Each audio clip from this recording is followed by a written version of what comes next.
Hello Internet, it's Irix Guy here. Just wanted to take a few moments to explain how to use Craigslist.org to your advantage and avoid the scammers and creeps. It's got a lot of negative stereotypes associated with it, and it does for a good reason. There are a lot of crazy people on Craigslist. But here are some of the techniques that I've found to profit from Craigslist, but avoid all of that mess.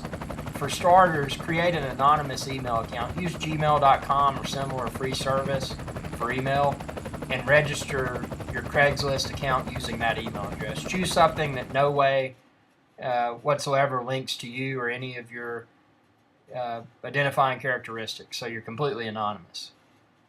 After creating the Craigslist account, identify items that are of no value to you that you would probably otherwise just discard, and put them on Craigslist, and you'd be surprised what will sell. I sold 4 tires that were worn out. 4 tires for $25.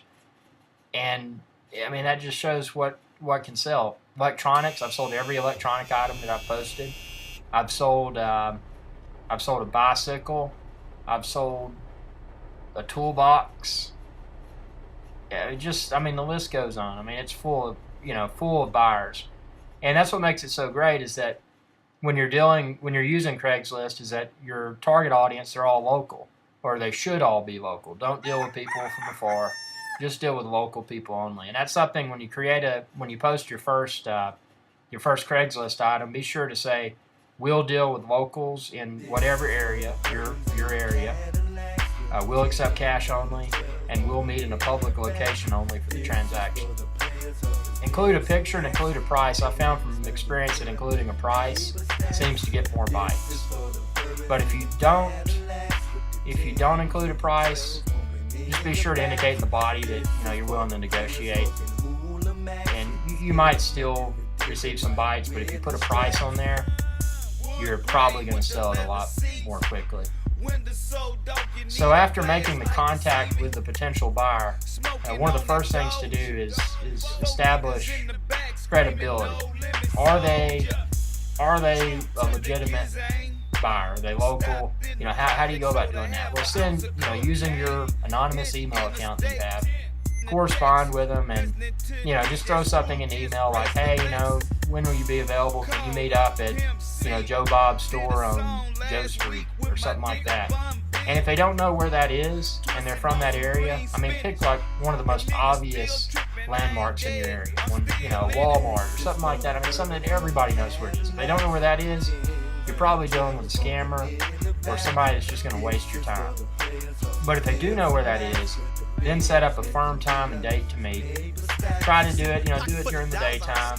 Be sure that it's a public location where a lot of people are around, and be sure it's a location that you're familiar with in case somebody creepy shows up and they got a gun or a knife or something like that, try to rob you, and you got to escape. Have that escape plan established. And what I recommend, I usually where I live here in the middle of nowhere in Alabama. Oh, I just revealed the state I'm from. Oh well. Where I live in the middle of Alabama, it's located close to a series of stores.